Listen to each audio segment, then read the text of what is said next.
성령 받은 삶의 모습이라는 제목으로 말씀을 증거하도록 하겠습니다. 자, 오늘 사실은 14절부터 이제 읽어야 되는데 시간 관계상 생략하고 33절부터 읽었습니다. 자, 14절부터 40절 말씀까지가 긴데요. 이 베드로의 설교입니다.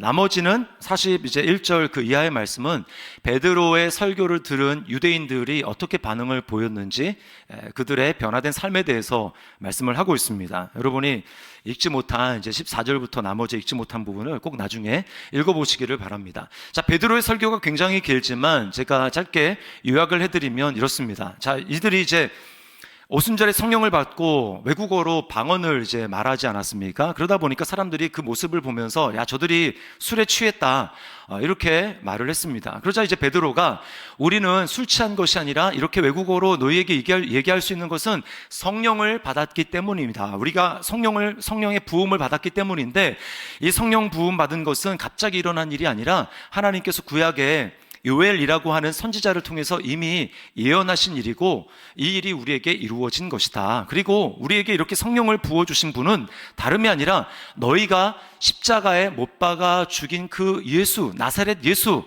그분이 죽은 줄 알았겠지만 그분이 부활하셨고 승천하셔서 하나님으로부터 성령을 받아서 너희가 지금 보고 있는 이 현상, 성령이 아니면 설명할 수 없는 이 현상을 우리에게 허락해 주셨다. 즉 성령을 예수님이 부어주셨다. 너희는 그분을 십자가에 못 박았지만 하나님께서는 나사렛 예수를 너희의 주가 또 너희의 메시아가 되게 하셨다라고 하는 것이 골자입니다. 특별히 이 베드로는 너희가 십자가에 매달아 죽인 예수라고 강조하고 있습니다. 즉 너희가 그런 잘못을 범했다는 거죠. 죄를 범했다는 것입니다. 감사한 것은요, 베드로의 이 정죄와 지적, 그들의 죄를 밝히 드러나는 이 정죄와 지적에도 불구하고 유대인들은 이 말에 긍정적으로 반응했다라는 사실이에요. 그 말에 마음이 찔렸다고 이야기를 합니다. 자, 37절 말씀을 우리 다시 한번 같이 읽어봅니다. 시작. 그들이 이 말을 듣고 마음에 찔려 베드로와 다른 사도들에게 물어 이르되 형제들아 우리가 어찌할꼬 하거늘. 죄를 지적한 것에 대해서 자책감을 느끼면서 우리가 어떻게 하면 좋겠는가라고 하는 어쩔 줄 모르는 이러한 상황 가운데 그들이 처하게 된 것입니다. 여러분, 왜 이런 일이 일어났는가 하면 그들이 하나님의 음성을 들었기 때문입니다. 단지 베드로가 설교를 했지만 베드로의 설교를 그냥 무식쟁이가 저런 말을 하는구나 라고 들은 것이 아니라 그 베드로의 설교를 통해서 그 안에 성령께서 역사하심으로 그들이 하나님이 지금 자기에게 하는 음성으로 들었기 때문입니다. 여러분, 하나님이 우리에게 말씀하실 때는 늘 이런 일이 일어납니다. 비록 내가 개인적으로 성경을 읽든지 아니면 여러분 이제 주일 예배를 드릴 때처럼 이렇게 설교를 여러분이 듣든지 지금 이 자리에서 하나님이 나에게 말씀하신다라고 하는 그 느낌을 여러분 하나님의 음성을 듣는 사람들은 알고 있습니다. 이것을요 객관적으로 제3자에게 하는 이야기 그리고 객관적인 사실이 아니라 바로 나에게 하나님이 지금 하시는 말씀으로 듣게 되는 거예요. 물론 그런 하나님의 음성을 우리가 들을 때 다 똑같이 내게 항상 같은 방식으로 하나님이 하시는 것은 아닙니다. 어떨 때는 하나님이 우리에게 책망을 하십니다. 우리의 잘못을 꾸짖으십니다. 또 어떨 때는 내가 낙심되어 있을 때 하나님 우리에게 격려와 위로를 주시기도 합니다. 그때 따라 다르게 하나님이 우리에게 말씀하시지만 분명한 것은 지금 나에게 하나님이 말씀하고 계신다라고 하는 것을 이야기를 하는 거예요. 제3자의 이야기로만 객관적으로만 듣는다면 여러분 그것은 그냥 지식입니다. 그리고 그 지식은 나를 변화시킬 수 없어요. 그러나 내가 하나님의 말씀을 직접 나에게 하시는 음성으로 듣게 될 때 거기에는 반드시 말씀의 열매가 맺히게 됩니다. 내 삶은 회개하게 되고요. 그리고 나를 변화시키는 말씀이 되더라는 것입니다. 믿음을 낳게 됩니다. 저는 오늘 여러분이 듣는 이 설교를 통해서 우리에게도 동일한 역사, 성령께서 역사하심으로 말미암아 목사 입을 통해서 여러분에게 증거되는 설교지만 여러분이 하나님의 음성으로 각자가 들을 수 있기를 주님의 이름으로 축원합니다. 자, 먼저 이 베드로의 설교를 들은 유대인들은요 죄책감을 어쩔 줄을 모릅니다. 괴로워합니다. 이들에게 베드로 사도는 이렇게 권면을 합니다. 38절 39절 말씀 이렇게 얘기합니다. 베드로가 이르되 너희가 회개하여 각각 예수 그리스도의 이름으로 세례를 받고 죄사함을 받으라. 그리하면 성령의 선물을 받으리니 이 약속은 너희와 너희 자녀와 모든 먼데 사람 곧 주 우리 하나님이 얼마든지 부르시는 자들에게 하신 것이라 하고, 하나님이 차별 없이 예수 그리스도의 이름으로 세례를 받는 사람, 그 사람들에게 하나님께 성령을 주신다고 말씀을 합니다. 여러분, 예수님을 믿겠다라고 하는 것은, 믿는다라고 하는 것은 삶의 중심을 바꾸겠다라고 하는 결단입니다. 이제까지는 모든 삶의 중심이 나였지만 이제는 예수님이, 하나님이 내 삶의 중심이 되는 그러한 삶을 내가 결단하겠습니다 라고 이렇게 결단하는 것이 바로 예수님을 믿는 것입니다. 내 중심에서 하나님 중심으로 바뀌는 거예요. 그것은 뭐냐면 내가 예수님을 나에게 값없이 주시는 예수님의 그 은혜를 내가 받아서 내가 이제는 내 중심으로 사던 삶에서 내가 항복하겠습니다. 내가 손을 들고 이제는 하나님의 통치를 받아서 하나님의 말씀에 순종하는 삶을 살겠습니다 라고 그렇게 굴복하며 나아가는 사람에게 하나님께서는 예외 없이 그 사람이 어떤 사람이든지 신분과 지위고하 남녀 상관없이 하나님이 모든 사람에게 성령님을 부어주시는 거예요. 그리고 성령님이 우리에게 부어지게 되면 어떤 일이 일어나는가? 예수님과의 연합이 일어납니다. 내가 예수님 안에 거하게 되는 거예요. 이전에는 세상에 살다가 이제는 예수 그리스도 안으로 옮겨진 삶입니다. 영역이 바뀌는 거예요. 세상 나라에서 하나님 나라 안으로 들어오는 삶이요, 예수 그리스도 밖에서 예수 그리스도 안으로 들어오는 삶입니다. 그래서 예수님과 연합이 되었기 때문에 이제 하나님께서 예수님에게 약속하신 그 모든, 예수님이 누리고 계시는 그 모든 은혜가 예수님과 함께 연합이 되었기 때문에, 예수 안에 있기 때문에 예수 안에 있는 저와 여러분이 믿음으로 예수님이 누리시는 그 모든 축복을 우리가 동일하게 받게 되는 그런 놀라운 은혜를 경험하게 되는 것입니다. 이것이 바로 예수님을 믿는 사람들이 받는 은혜라고 하는 거예요. 이게 얼마나 놀랍습니까? 죽어서 천국이 아니라 이 땅에서 성령으로 말미암아 이런 은혜를 누리고 체험할 수 있는 게 얼마나 여러분 놀라운 일이고 감사한 일인지 모릅니다. 이것이 바로 성령을 받은 사람이 이 땅에서 누리는 축복인 것입니다. 유대인들은요, 사실은 예수님의 이름으로 세례를 받는 것이 굴욕이요 수치입니다. 왜 그렇습니까? 얼마 전까지만 해도 예수님에 대해서 나사렛 이단이라고 정죄를 했습니다. 사생자다 이렇게 얘기를 하면서 예수님을 믿지 않았어요. 그렇게 저주를 하고 받아들이지도 않던 그 예수에 대해서 이제 그 예수님의 이름으로 세례를 받겠다, 그리고 예수를 주로 시인한다 라고 하는 것은 굉장한 굴욕이었지만, 그러나 그들이 성령의 역사로 말미암아 예수님 앞에 무릎을 꿇고 세례를 받습니다. 그리고 유대인들은 예외 없이, 그렇게 했던 유대인들은 전부 다 성령으로 세례를 받게 돼요. 성령으로 세례를 받으면서 그들의 삶에 놀라운 변화가 일어나는데, 그 변화를 오늘 단 한 절 42절에 이렇게 이야기를 하고 있습니다. 우리 42절을 같이 한번 읽습니다. 시작. 그들이 사도의 가르침을 받아 서로 교제하고 떡을 떼며 오로지 기도하기를 힘쓰니라. 여기 힘쓰니라 라고 하는 것은 지난 1장에 그들이 전혀 기도하기를 힘썼다 라고 했던 그 단어랑 똑같은 말입니다. 그러니까 전념했다라는 거예요. 거기에 완전히 올인했다라는 것입니다. 우리 말에는, 우리 성경에는 오로지 기도하기를 힘쓰니라가 제일 끝에 나와서 마치 기도에만 이들이 힘썼다라는 것으로 보게 되기 쉽지만, 원문에 보면 이 힘쓰니라에 세 가지가 걸리는데 앞에 있는 두 가지도 다 걸립니다. 그러니까 뭐에 힘썼냐 하면 사도들의 가르침을 받는 데 힘썼고요, 서로 교제하고 떡을 떼는 데 힘썼고, 그리고 기도하기를 힘썼다라고 되어 있습니다. 이것이 바로 성령을 받은 사람들의 변화된 삶이라고 하는 거예요. 세 가지 힘쓰는 삶입니다. 이 모습을 통해서 우리 각자의 모습을 점검해 보았으면 좋겠습니다. 이것은요, 성령을 받았기 때문에 자연스럽게 나타나는 삶의 모습이라는 거예요. 첫 번째는 하나님 나라 복음을 배우는데 헌신하는 삶입니다. 사도들의 가르침을 받았다고 했는데, 여러분, 사도들의 가르침이라는 것은 한마디로 얘기하면 신약 성경입니다. 사도들에 의해서 신약 성경이 기록됐잖아요. 그러니까 즉 성경을 알기에 힘썼다, 하나님의 말씀을 배우기에 힘썼다라고 말하는 것입니다. 하나님 나라 핵심이 뭘까요? 이 성경 핵심이 뭘까요? 그것은 바로 하나님의 나라입니다. 하나님이 다스리시고 하나님의 통치를 받는 삶이 어떠한 것인지를 우리에게 말하는 거예요. 예수님은 공생의 내내 하나님의 나라에 대해서 말씀을 하셨습니다. 회개하라, 천국이 가까웠다. 그 천국이라고 하는 게 죽어서 가는 천국을 얘기를 하는 것이 아니라 이 땅에서 하나님의 통치, 이제는 너희가 마귀의 통치를 받았지만 이제는 나의 통치를 받는 삶이 무엇인지 너희가 나를 믿으면 알 수 있다라고 주님이 하나님 나라에 대해서 말씀하는 거예요. 그리고 예수님이 성령으로 말미암아 귀신 들린 사람들을 내쫓고 기적을 베풀지 않습니까? 그것은 예수님 뭐라고 말씀하셨어요? 내가 만약 성령의 능력을 힘입어서 이 귀신을 쫓아낸 것이면 하나님의 나라가 너희 가운데 이미 임하였느니라 라고 얘기를 하는 겁니다. 즉 이제는 세상의 통치를 받던 삶에서 자유하게 되고 하나님의 통치를 받음으로 그 삶 가운데 하나님 나라가 시작이 되는 것입니다. 또 예수님은 죽으시고 부활하신 다음에 제자들에게 계속해서 승천하시기 전까지 하나님 나라에 대해서 말씀을 하셨어요. 그러므로 여러분, 우리가 예수님을 믿고 성령을 받았다면 우리에게는 궁금증이 일어납니다. 어떤 궁금증이 일어나냐면 이 땅 가운데 하나님 나라를 누린다라는 게 뭘까? 어떻게 하면 내가 그 하나님의 사랑을 더 깊이 체험할 수 있을까? 내 삶 가운데 어떻게 믿음으로 이런 역사들을 경험할 수 있을까라고 하는 궁금증이 일어나게 되는 것입니다. 왜요?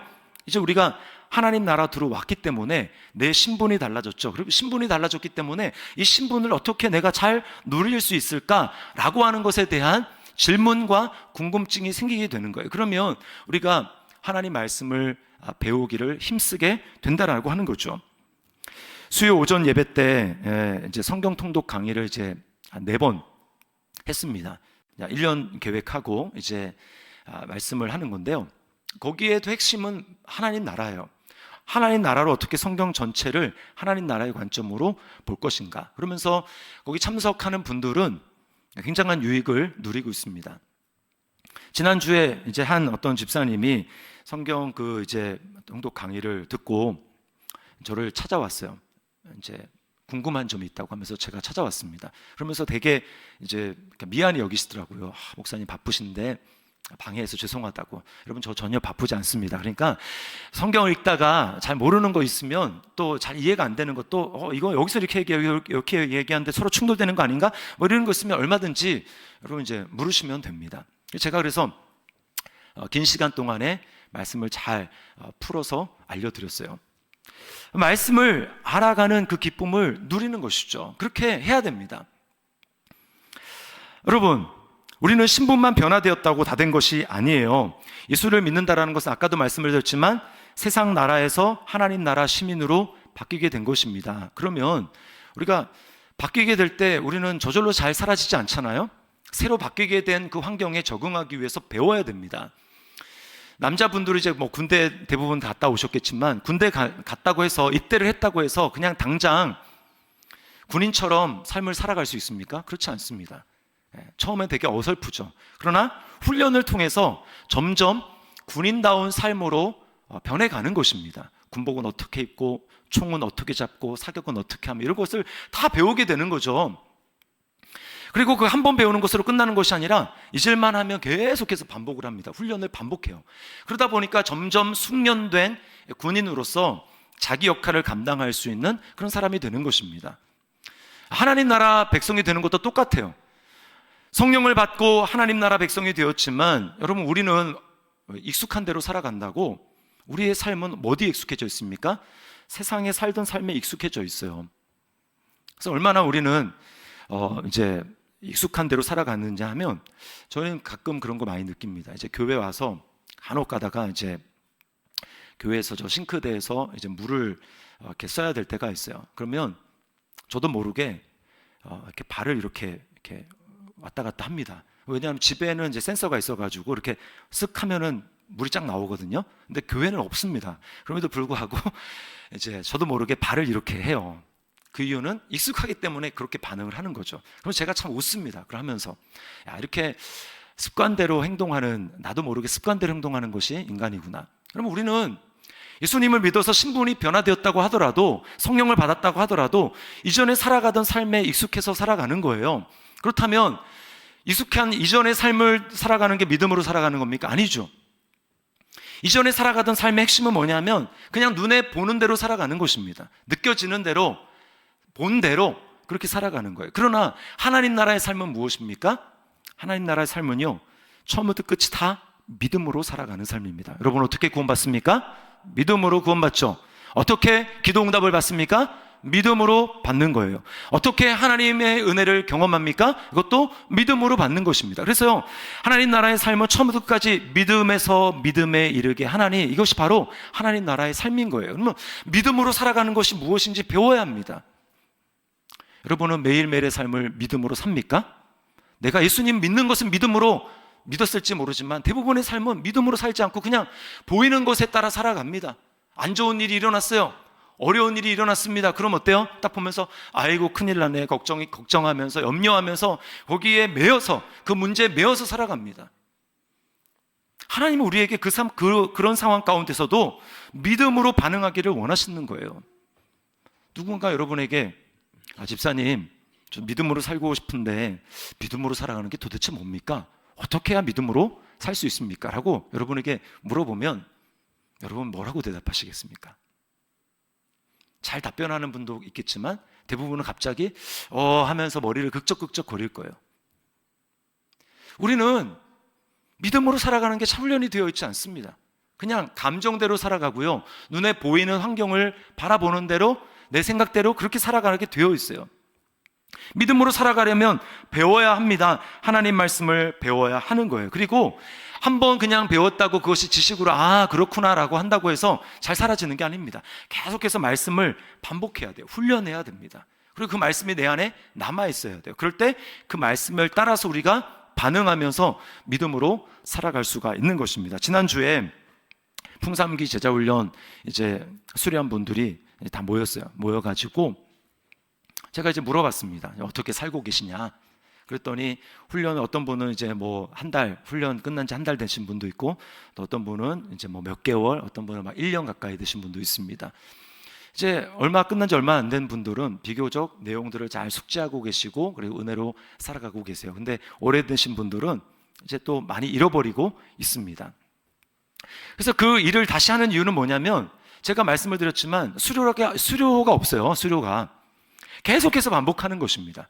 그 풍삼기의 핵심이 바로 하나님 나라거든요. 우리가 어떻게 이 땅 가운데서 하나님 나라를 풍성하게 누리며 풍성한 삶을 살아갈 것인가 아는 것이 아니라 어떻게 진짜 그렇게 살아갈 것인가, 그 은혜를 풍성하게 누리며 살아갈 것인가, 이거 하는 거거든요. 근데 그것은요, 숙달된 조교, 군대에서 숙달된 조교라고 하는 것처럼 숙달해야 가능합니다. 그냥 한번 쭉 했다고 나 이거 알아, 절대 못 살아요.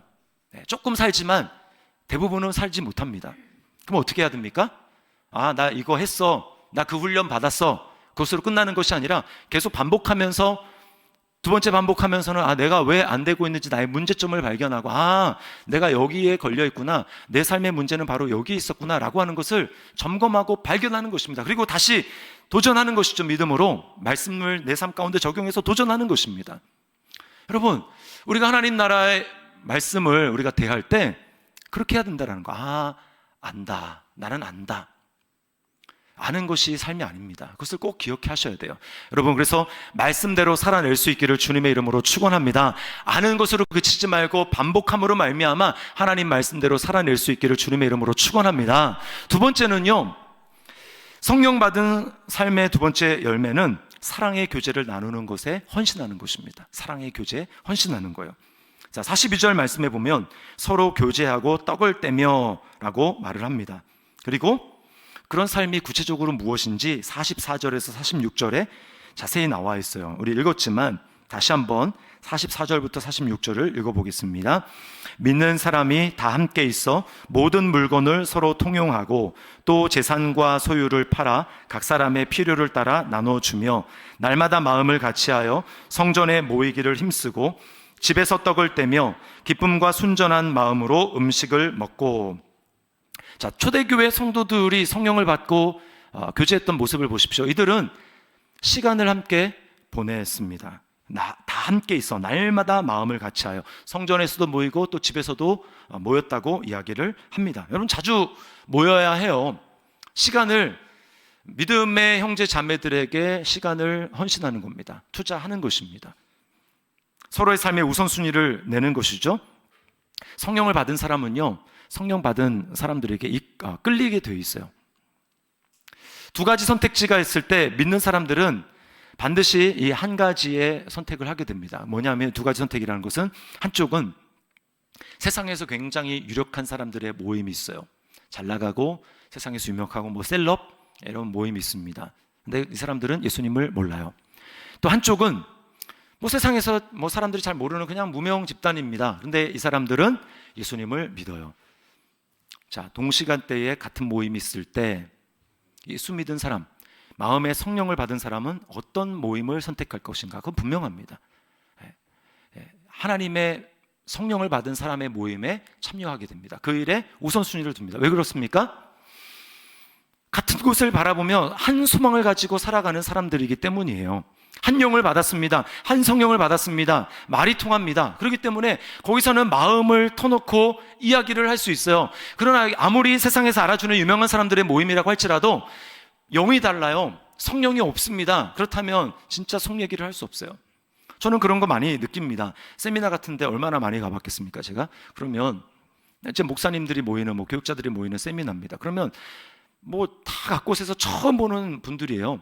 그럼에도 불구하고 이렇게 조를 편성해서 한 줄에 묶이게 되면 그 안에서 뭐 이제 소개하라고 하고 기도 제목 나누라고 합니다. 그러면요, 놀라운 일은 뭐냐면 오늘 처음 봤는데 야, 어떻게 이런 깊은 얘기까지 하지? 뭐 이혼 뭐 직전에 있다, 또는 뭐 지금 눈물을 흘리면서 자신이 지금 처한 어려움을 이야기를 합니다. 여러분, 그렇게 할 수 있는 이유는 뭘까요? 그냥 목사기 때문에 그럴까요? 아닙니다. 그 일이 아니고 지금 같은 영을 받아서 우리가 한 형제고 하나님 나라의 한 가족이고 우리는 같은 곳을 향하여 나아가는 믿음의 사람들이라는 공통점이 있기 때문에, 그것을 알기 때문에 그냥 서스럼 없이 자신의 마음을 오픈해서 그 일을 나누는 거예요. 이것이 바로 하나님 나라의 가족이기 때문에 그런 것입니다. 여러분, 그런 의미에서 온라인 교회는 교회가 아니에요. 여러분, 혹시 집에 가족이 온라인 가족으로 지금 살아가시는 분 계신가요? 온라인 가족? 온라인 가족 없죠. 온라인 가족이라는 거 있을 수가 없습니다. 그것처럼 교회도 마찬가지예요. 교회는 성령을 받으면 하나님을 아빠, 아버지라고 부른다고 말씀을 드렸잖아요. 하나님을 진짜 아버지로, 내 인생의 영원한 아버지로 그렇게 고백하며 그렇게 살아가는 사람들. 그래서 교회, 가정 같은 교회는 잘못된 말이에요. 그냥 교회는 가족입니다. 네. 다락방은 진짜 가족이고요. 그리고 더 넓은 이런 다락방을 넘어선 우리 성도들은요, 확대 가족이에요. 그렇기 때문에 어떻습니까? 갈등이 있어라도 가족은 함께 하는 것이죠. 갈등이 있기 때문에 나는 더 이상 뭐 여기서 할 수 없어라고 떠나면 가족이 아닙니다. 자, 함께 마음을 나누는 것이죠. 자, 게다가 물질적으로도 헌신합니다. 오늘 본문의 말씀에 보면 모든 물건을 서로 통용했다, 이런 말이 나오고요. 재산과 소유를 팔아서 사람들의 필요를 따라 나누어 주었다고 이야기를 합니다. 자, 여러분, 이 말은요, 오해하면 안 되는 게, 이 말을 고지고대로 받아들여서 교회는 다 유무상통하고 사유재산을 부정하고 우리 공산사회로 가는 게 이상적인 교회 모습이다. 그래서 뭐 다 이렇게 재산 다 교회에 반납하시고 우리 다 공동재산으로 어디 저기 산에 가가지고 우리 다 공동생활한다. 여러분, 뭐 그럴 수도 있겠지만 그것이 오늘 본문에서 얘기하는 게 아닙니다. 왜 오늘 본문에서 이런 일이 일어났는가? 그럴 수밖에 없는 상황이 발생했기 때문이에요. 자, 잘 생각을 해보십시오. 41절에 보니까 베드로의 설교를 통해서 오순절 당일날 3,000명이 신도가 늘어났다고 이야기를 합니다. 그 전까지만 해도 예루살렘 교회는 몇 명이었어요? 120명이었는데 베드로의 설교를 통해서 3,000명이 회심했어요. 세례를 받았어요. 그래서 120명이던 성도들이 3,120명이 된 겁니다. 하루 만에. 자, 이 3,000명은 그 대부분의 어떤 사람들입니까? 유대인들이에요. 전국 각지에서, 때로는 되게 먼 곳에서 온 사람들입니다. 오순절 지키기 위해서, 신앙의 절기를 지키기 위해서 온 사람들이에요. 이 사람들은 원래 이 오순절 절기만 지키고 집으로 돌아갈 사람들입니다. 그러니까 비용을 계산했겠죠. 이 오순절 지키기 위해서 왔다 갔다 여행, 거리, 그리고 거기에 따르는 시간, 숙박, 뭐 이런 거 다 계산해서 그 비용만큼을 준비해서 왔을 거예요. 근데 이제 성령을 받고는 완전히 달라졌습니다. 성령을 받고 자기가 새 사람이 되다 보니까 이제 자신 안에 막 궁금증이 너무 많은 거예요. 예수님을 몰랐었고, 그리고 율법만 가지고 지키며 살아왔는데 이제 성령 세례를 받고 보니까 이제 완전히 영안이 열리다 보니까 마음속에서 막 궁금한 점이 생겨나는 것입니다. 바울 사도가 그래서 3년 동안 아라비아에 가서 예수님과 깊은 교제 가운데 주님께 물어보고 그렇게 하면서 신학을 정립하지 않았습니까? 유대인들이 이제 그렇게 된 거예요. 막 궁금증이 막 생기기 시작하는 겁니다. 이 사람들을 그냥 돌려보낼 수 없죠. 이들의 필요가 있는데, 그래서 어떤 일이 벌어졌는가?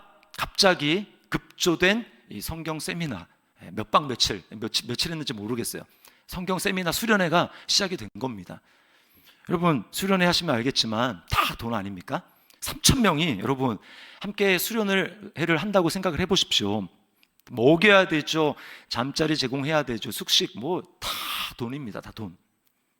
그러다 보니까 갑자기 이들을 양육해야 되고, 이들에게 하나님 나라를 가르쳐야 되고, 이들에게 예수님이 어떤 분이신지를 가르쳐야 되다 보니까 이제 그런 시간이 필요했던 거예요. 돈이 필요했던 것입니다. 그러면서 그 안에 재물적으로 좀 넉넉하고 또 믿음이 있는 사람들이 하나님 앞에 헌신하기 시작한 거예요. 어떤 사람들은 집이 몇 채가 있는데 집을 한 채를 판 사람도 있었을 것입니다. 또 어떤 사람은 조상으로부터 물려받은 땅이 있는데 그 땅의 일부를 판 사람도 있었을 것입니다. 그런가 하면 어떤 사람은 이제 숙소가 없는 그 사람들을 위해서 자기 집을 내어주고 여기 이제 자라고, 그렇게 한 사람도 있었어요. 굉장히 많은 사람들이 이 일에 헌신했다라고 하는 것입니다. 여러분, 그렇게 해서 공동체의 필요가 채워진 거예요. 성령 받았기 때문에 이 일이 가능한 것입니다. 하나님 나라를 위해서 일이 필요하다고 하면 헌신하는 거죠.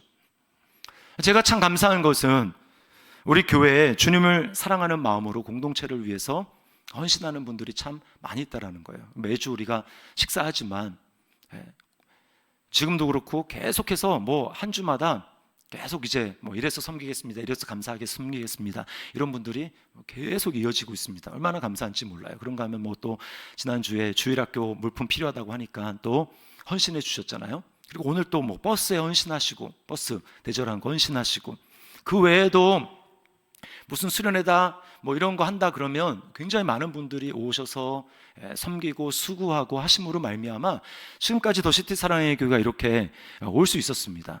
이거 어떻게 가능한 일입니까? 성령을 받았기 때문에 하나님 나라를 소망하면서 그 일을 헌신하며 나아가는 거예요.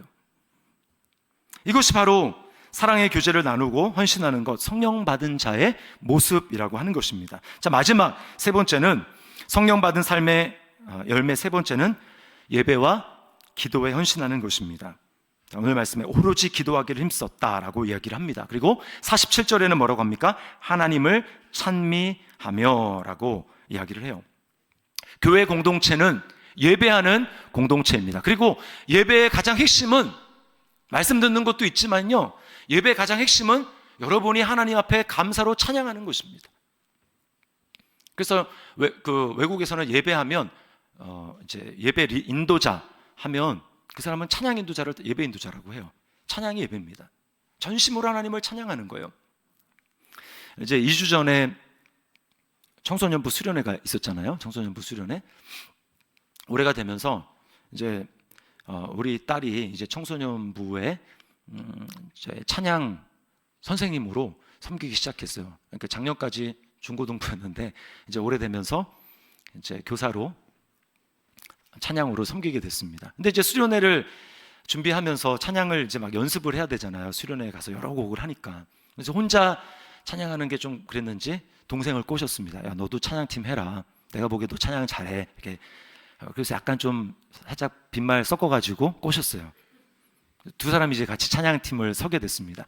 찬양팀을 하면서 이제 수련회 곡이 정해지니까 집에서 수련회 가기 전부터 막 연습을 하는 거예요.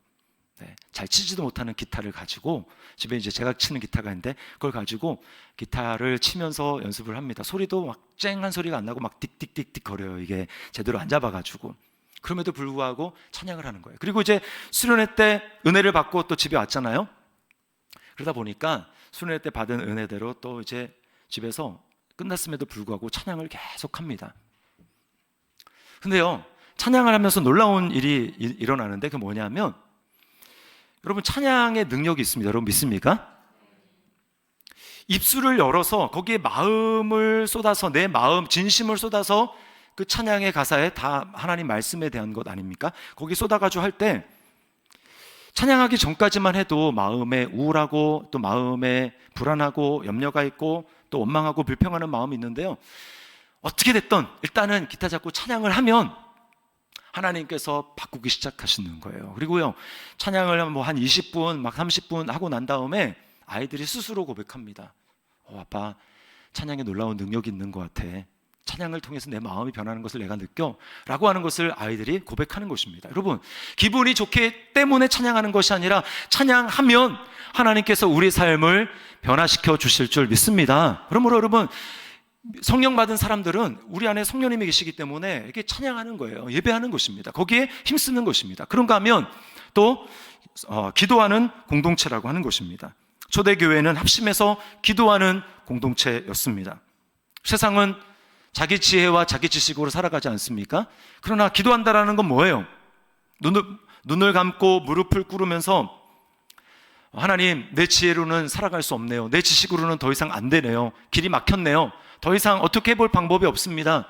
주님, 이 시간 나에게는 하나님의 지혜가 필요합니다. 사방이 다 막힌 것 같지만 차원을 초월해 계신 하나님께는 내가 보지 못한 것을 보는 지혜가 하나님께 있지 않습니까? 하나님의 지혜가 필요합니다. 하나님의 능력이 나에게 필요합니다. 그럴 때 여러분, 우리가 기도하는 것 아닙니까? 기도할 때 하나님께서 하나님의 지혜를 주시고, 기도할 때 하나님께서 하나님의 능력을 우리에게 부어 주시는 거예요. 그것이 바로 우리가 이 땅 가운데 살아갈 때 믿음으로 살아가는 것입니다. 기도하지 않으면요, 우리는 그냥 내 생각대로 살게 되어 있습니다. 내 감정대로 살게 되어 있어요. 왜요? 눈에 보이는 것이 다 문제거든요. 눈앞에 문제, 이런 문제 저런 문제, 이 문제 끝나면 저 문제, 이 문제 끝나면 또 저 문제, 계속해서 문제가 닥쳐오는데 언제 그 문제 가운데 우리가 기뻐할 수 있겠느냐고요. 불가능합니다. 문제에 눌려가지고 그냥 그 문제, 아이고 죽겠네, 아이고 이 문제가 언제 끝날까라고 하면서 그냥 계속 원망하고 불평하는 삶을 살아갈 수밖에 없는 거예요. 그러나 기도할 때 눈에 보이지 않던 하나님이 점점 선명해지기 시작합니다. 보이지 않던 하나님의 일하시는 손이 보이기 시작합니다. 보이지 않던 하나님의 얼굴이 보이기 시작합니다. 이것은 기도할 때 성령께서 역사하심으로 말미암아 그렇게 되는 거예요. 그래서 기도하면 점점 눈을 감았으니까 세상의 문제는 점점 작아지고 내 안에 계시는 하나님의 능력이 점점 커지게 됩니다. 그럴 때 비로소 할 수 있구나, 내 안에 계시는 성령님 때문에 나는 할 수 있구나 라고 하는 두 손이 불끈 쥐어주시는 그 하나님의 믿음, 그 믿음으로 말미암아 승리하는 삶을 살아가게 되는 거예요. 그러므로 여러분, 기도할 때 하나님께서 성령으로 말미암아 우리에게 믿음을 주시는 것을 믿으시기를 바랍니다. 그래서 지난번에도 말씀을 드렸지만 누가복음과 사도행전은 다 누가가 썼다고 했잖아요. 근데 이 누가에게는 성령님은 어떤 분이었냐면 기도의 영입니다. 기도의 영. 기도의 영이에요. 그래서요, 똑같은 기록인데 누가만의 독특한 기록이 있습니다. 그건 뭐냐면 예수님이 이제 세례를 받으시잖아요. 세례를 받고 물에서 올라오실 때 성령이 비둘기처럼 예수님 위에 임하셨다고, 그래서 예수님이 성령으로 충만해졌다고 말씀을 합니다. 근데요, 누가에서만 그냥 성령이 임한 게 아니라 세례를 받고 물 위에 올라오시면서 예수님이 기도하실 새 성령이 비둘기처럼 내렸다. 기도하셨을 때 성령이 임했다고 얘기를 합니다. 또요, 예수님이 변화되지 않습니까? 이제 십자가에서 죽으시기 전에 엘리야 나타나고, 모세 나타나고 예수님이 그때 변화되신단 말입니다. 그때 다른 성경은 그냥 예수님의 용모가 변화됐다라고 얘기를 하는데 누가복음에서만 기도하실 새 예수님의 용모가 변화되셨다라고 이야기를 합니다. 변화가 다 기도를 통해서 일어났다는 거예요. 그리고 누가복음에서만, 다른 곳에서는 그냥 구하라 주실 것이다, 두드려라 열릴 것이다, 구하는 자에게 하나님이 좋은 것을 주신다라고 했는데 누가복음에서만 구하는 자에게 성령을 주시지 않겠느냐라고 말씀하는 거예요. 그러니까 계속해서 누가복음에서는 성령님을 기도의 영으로 소개하고 있습니다. 기도할 때 성령님이 역사하신다라는 거예요. 누가복음에서만 항상 기도하되 낙심하지 말아야 될 것에 대해서 말씀하고 있습니다. 예수님이 마지막 날 재림하실 때에 그때 주님이 믿음을 보겠느냐라고 말씀하실 때 그 믿음은 무슨 믿음일까요?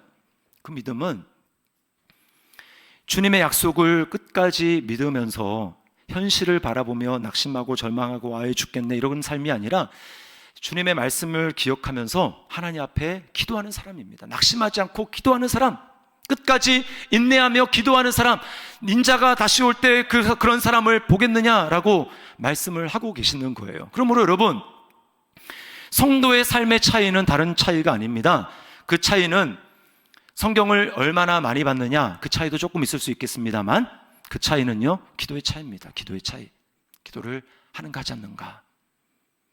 오랜 신앙생활을 하고 성경에 대해서 많이 들었고 설교를 많이 들었다 할지라도 기도하지 않으면 그것은 그냥 머릿속에 남아있는 지식이에요. 그냥 명제입니다. 하나님이 나를 사랑하신다, 하나님 나를 사랑하신대 라고 하는 그냥 지식에 머무는 거예요. 그러나 기도하게 될 때 어떤 일이 일어납니까? 그 하나님의 사랑이 실제로 생생하게 내게 느껴지기 시작하고 경험되기 시작하고 그 사랑을 실제로 알게 되는 것입니다. 기도가 차이를 만드는 거예요. 특별히 사도행전에 나타난 기도는 다 합심하는 기도였습니다. 성도들이 모여서 합심하는 기도, 그 합심하는 기도에 놀라운 능력이 나타나는 거예요. 마태복음 18장 19절에 합심 기도의 능력을 이렇게 말씀합니다. 우리 같이 한번 읽어보겠습니다. 시작. 진실로 다시 너희에게 이르노니 너희 중에 두 사람이 땅에서 합심하여 무엇이든지 구하면 하늘에 계신 내 아버지께서 그들을 위하여 이루게 하시리라. 아멘. 과거에 한국교회에 놀라운 부흥의 역사가 일어났을 때 그때는 지금처럼 성경부가 정말 세련되게 많은 게 있는 것도 아니었어요. 그리고 그 당시에 목사님들의 설교는 매우 단순하고 무식했습니다. 성도들도 그냥 무식하게 믿었어요. 그리고 단 하나 무식하게 기도했습니다. 여기 신앙생활 몇십 년 오래 하신 분들은 과거를 기억하시지 않습니까? 그때는 철야였어요. 철야. 금요일날 철야. 밤을 이렇게 넘어가면서 기도를 했습니다. 그리고 얼마나 많은 성도들이 금식하며 하나님 앞에 기도했습니까? 기도원마다 기도하는 사람들로 넘쳐났습니다. 기도원 가가지고 무서운데도 막 여기 바위 저기 바위 이렇게 흩어져 가지고요, 이 기도불이 뽑을 때까지 내려오지 말아라 막 이러면서 그렇게 기도를 했습니다. 근데 오늘날 보십시오. 기도원에 사람들이 없어요. 문 닫는 기도원들이 많습니다. 더 이상 예전처럼 기도하러 사람들이 모이지 않아요. 신학은 세련됐고 성경 공부는 많아졌고 우리가 아는 것은 늘어났지만 그러나 점점 사라지고 있는 건 무엇입니까? 기도입니다. 기도. 많이 아니까 꼭 그렇게까지 기도를 해야 되냐? 하나님 귀가 먹은 것도 아닌데 우리가 그렇게 기도해야 되냐? 라고 하면서 여러분 점점 기도하지 않는 거예요. 오늘날 기도의 빈곤은 곧 믿음의 빈곤으로 이어지는 것입니다. 여러분, 오늘 우리가 산상기도에 가는 이유도 바로 그것입니다. 함께 모여서 우리 합심해서 기도하자. 기도하는 계기를 만들자. 성령 받은 사람들은 어떻게든 성도들 함께 모여서 기도하는 계기를 만드는 것입니다. 그리고 그 자리에 참여해서 하나님의 성령께서 내 안에 그냥 잠잠히 계실 뿐만 아니라 잠잠히 계시는 것이 아니라 내 안에 운행하시고 역사하시고 생생하게 활동하는 것을 경험하는 것, 이것이 바로 우리 안에 성령께서 일하시고 성령으로 세례받은 사람들의 삶의 모습이라는 거예요. 여러분, 이러한 기도를 회복할 수 있기를 주님의 이름으로 축원합니다. 회복이 돼야 돼요. 회복이 돼야 돼. 여러분 잘 보십시오. 하나님 나라에 대해서 이들은 하나님 말씀에 대해서 배우기를 힘썼습니다. 그리고 서로 교제하기, 믿음의 교제를 나누기 힘썼어요. 서로에게 헌신했어요. 그리고 찬양하고 기도하는 것에 힘썼습니다. 그러자 그들이 삶을 점점 예수님 닮은 삶으로 살아내자 어떤 일이 일어납니까? 사람들이 그들을 주목하기 시작합니다. 그들이 사람들에게 칭찬을 받기 시작해요. 왜요? 세상 사람들과 다르게 사니까. 그래서 사람들이 물어오기 시작하는 겁니다. 당신은 어떻게 그렇게 살 수 있습니까? 당신은 왜 나랑 다르게 삽니까? 당신은 도대체 무슨 생각으로 그렇게 사는 겁니까? 라고 하는 것을 물어오는 것입니다. 여러분, 우리가 전도지를 들고 나아가서 복음도 전해야 되겠지만 우리에게 먼저 있어야 될 것은 이거예요. 내가 먼저 하나님 나라를 누리고 있는가? 세상 사람들이 눈에 보기에 나는 다르게 보이는가? 나는 매력적으로 보이는가? 우리 다락방은, 우리 교회는 매력적인 그런 사람들의 공동체로 보여지고 있는가? 그럴 때요, 사람들이 먼저 다가와서 묻습니다. 어떻게 하면 이렇게 항상 웃을 수 있어요? 이렇게 물어보는 거죠. 여러분, 초대교회의 부흥의 비결은 바로 여기에 있었습니다. 그때 우리가 어떻게 해야 됩니까? 그냥 그런 거 있어요. 그렇게 얘기하면 안 되죠. 그때 딱 준비하고 있다가 내가 왜 이렇게 할 수 있는 이유, 거기에 분명한 근거를 제시를 해야 됩니다. 그게 바로 베드로전서 3장 15절이 얘기하고 있는 거예요. 우리 같이 한번 읽어보겠습니다. 시작. 너희 마음에 그리스도를 주로 삼아 거룩하게 하고 너희 속에 있는 소망에 관한 이유를 묻는 자에게는 대답할 것을 항상 준비하되 온유와 두려움으로 하고. 아멘. 너희 속에 있는 소망에 관한 이유를 묻는 자들에게, 이 말은 뭐예요? 우리에게 분명한 소망의 이유가 있다라는 거죠. 여러분, 세상에는 소망이 없지 않습니까? 우리가 그걸 다 알지 않습니까? 오직 소망은 예수님에게 밖에 없다라는 것을 알고 있지 않습니까? 우리에게는 분명한 소망이 있습니다. 우리에게는 분명한 소망이 있어요. 세상은 소망이 없지 않습니까? 베드로가 그래서 뭐라고 얘기합니까? 이 패역한 세대에서 구원을 받으라. 패역한 세대에서. 40절에 그렇게 이야기를 하고 있습니다. 여러분, 패역하다라는 말은 무슨 뜻이냐면 구부러졌다는 얘기예요. 구부러졌다. 그리고 거짓되다라는 말입니다. 이 세상에 얼마나 구부러져 있고 거짓됩니까? 거짓되는 이 세상에 무슨 소망이 있습니까? 거짓으로 얼룩진 이 세상에, 진실이 아닌 이 세상에 무슨 소망이 있겠습니까? 제가 지난번에 금쪽 상담소에 나왔던 분들 얘기를 했잖아요. 그 중에 이제 한 분, 그분이 이제 CCTV 같은 거 전문적으로 분석하는 분인데, 황민구 씨입니다. 이분은요, 사람 이 일을 계속하면서 사람이 얼마나 참 믿을 수 없는 존재인가를 이제 확실히 알게 됐다고 이야기를 합니다. 그러니까 폭행으로 두 사람이 시비가 붙어가지고 CCTV를 가지고 와서 의뢰를 합니다. 영상을 좀 봐달라고, 분석해달라고, 조작된 것 같다고. 근데 분석해보니까 조작이 안 됐어요. 이거 조작된 거 아닙니다 라고 이야기를 해주면, 그러면은 수긍을 해야 되는데 수긍을 하지 않는다라는 거예요. 그러면서 막 눈물을 흘리면서 자긴 진짜 안 그랬다, 나는 억울하다라고 한다는 거예요. 이런 일들을 한두 건이 아니라 정말 많이 겪으면서 이분이 하는 얘기가 뭐냐면, 사람이 정말 무섭다. 자기도 모르게 자기 기억까지도 왜곡해서 왜곡된 기억을 마치 사실인 양 그렇게 기억하면서 자기는 억울하다는 거, 분명히 증거가 있는데, 분명히 보여지는데 아니라는 거예요. 여러분, 이것이 이 세상입니다. 왜 사람들이 그럴까요? 진짜 내가 그렇다라는 것이 드러나면 나를 거부할까 봐, 나를 내칠까 봐 마음속에 근본적인 두려움이 있는 것입니다. 그러나 여러분, 우리가 복음이라고 하는 것이, 예수 그리스도가 왜 복음이 됩니까? 우리에게? 주님은 우리의 모습을 다 알아요. 우리가 얼마나 거짓된지, 우리가 얼마나 사악한지, 우리가 얼마나 진실과 멀어진 삶을 우리가 살아가는지 주님은 다 아십니다. 다 아심에도 불구하고 주님은 뭐라고 말씀하십니까? 나는 너를 있는 그대로 사랑한다. 그리고 바로 그런 너를 위해서 내가 십자가에 못 박혔고 너의 죄를 내가 대신 담당해서 죽었다. 그러므로 사랑하는 아들아, 사랑하는 딸아, 염려할 거 없다, 두려워할 거 없다. 나에게는 다 이야기해도 괜찮다. 나에게는 다 말해도 괜찮다. 나에게는 숨김없이 나와도 좋다. 주님이 그렇게 말씀하시기 때문에 여러분, 우리가 숨기지 않고 주님 앞에 나아가서 내가 죄인이라는 것을 고백하고 주님의 용서를 받고 성령을 받아서 오늘 이렇게 주님 앞에 살아가는 것 아니겠습니까? 여러분, 그러므로 이 세상에는 소망이 없어요. 왜? 다 거짓입니다. 다 거짓이에요.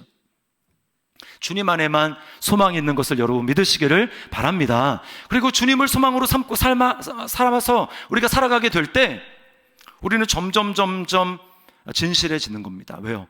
주님이 나를 사랑하시는 걸 알고 그 안에서 나를 고백하고 토로하는 훈련을 계속해서 하기 때문에 우리는 진실에 직면해서 나는 그렇지 않습니다라고 하는 것이 아니라 날마다 나를 용납해 주시고 사랑하시는 그 주님 앞에서, 주님, 제가 바로 그런 사람이에요, 제가 바로 그런 사람입니다 라고 고백하면서 다시금 이미 용서하신 주님의 사랑을 덧입어서 은혜 가운데 나아갈 수 있는 사람이기 때문에 점점 우리는 예수님을 닮아가고, 점점 우리는 굽어진 것이 펴지고, 점점 우리는 어두운 것이 광명 가운데 나아가는 그러한 진정한 소망을 바라보며 살아가는 사람들이 바로 저와 여러분인 것은 여러분 믿으시기를 바랍니다. 그러면 여러분, 이런 소망을 우리가 가지고 있다면 우리가 그 하나님 나라를 이 땅에서 더 누려야 되지 않겠습니까? 그 하나님 나라를 누리기 위해서, 하나님 나라를 알기 위해서 여러분 말씀을 배워야 되지 않겠습니까? 또 그렇게 하나님 나라를 함께 나아가는 하나님의 성도들과 함께 여러분 우리가 더 교제, 사랑의 교제, 나를 내어주는 교제를 해야 되지 않겠습니까? 그리고 더 하나님 나라를 누리기 위해서 기도하는 삶, 찬양하는 삶, 예배하는 삶에 우리가 더 힘써야 되지 않겠습니까? 이렇게 함으로 말미암아 하나님 나라를 이 땅 가운데 충만하게 경험할 수 있는 그런 은혜가 우리에게 넘칠 수 있기를 주님의 이름으로 축원합니다. 우리 말씀을 기억하면서 우리 하나님 앞에 마지막 날에 내가 나의 영으로 모든 백성에게 부어주리라. 우리 세 가지 성령 받은 자의 삶은 성령을 받았기 때문에 가능한 삶입니다. 그리고 성령으로 충만할 때 우리 이런 삶을 분명하게 살아갈 수 있습니다.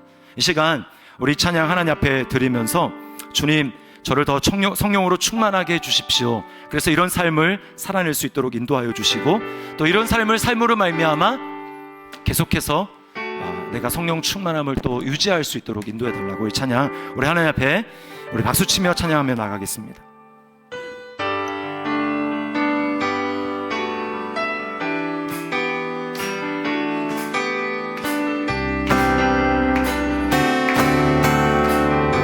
마지막 날에 마지막 날에 내가 나의 영으로 모든 백성에게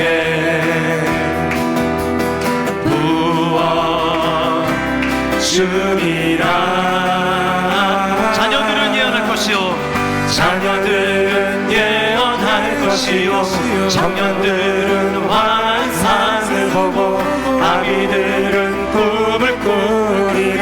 주의 영이 하면 자녀들은 예언할 것이요 청년들은 환상을 보고 아기들은 꿈을 꾸리라. 주의 영이 성령이요 성령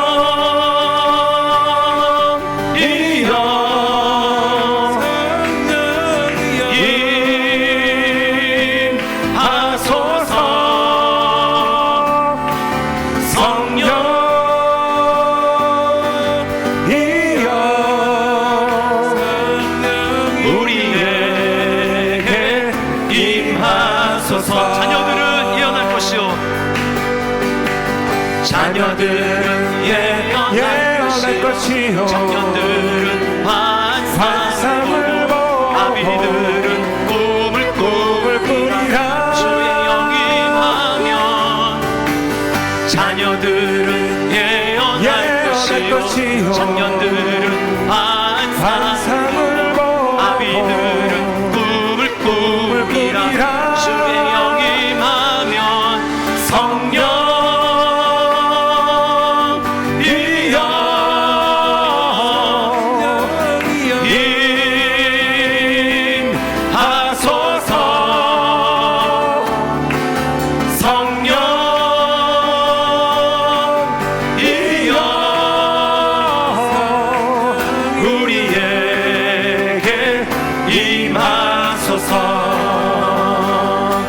시간에 같이 한번 함께 기도했으면 좋겠습니다. 말씀을 기억하면서 여러분, 성령을 받았기 때문에 우리 안에 정말 나타나는 그런 모습, 그것은 정말 사랑으로 서로 교제하는 것이라고 말씀합니다. 또 기도하고 예배하는 것에 힘쓰는 공동체라고 말을 합니다. 또 계속해서 하나님을 알기를 힘쓰고 말씀을 알기를 힘쓰는 그런 모습으로 나타난다고 말씀합니다. 여러분에게 지금 이런 모습이 나타나고 있습니까?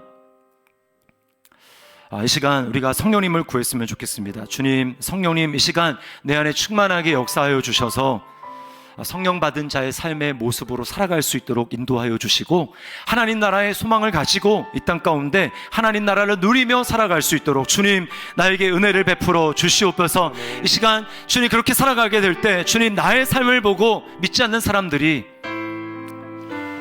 세상과 다른, 자신과 다른 삶의 모습을 보면서 나에게 정말 궁금히 여겨서 물어오는 이러한 역사가 일어날 수 있도록 주님 역사하여 주시옵소서. 성령으로 충만하게 하여 주셔서 이러한 삶을 살아낼 수 있도록 주님 내 삶 가운데 자연스럽게 드러날 수 있도록 은혜를 베풀어 주시옵소서. 더시티 사랑의 교회가 그러한 교회 되게 하여 주시옵소서. 우리 시간에 같이 한번 우리 말씀을 기억하면서 기도하겠습니다.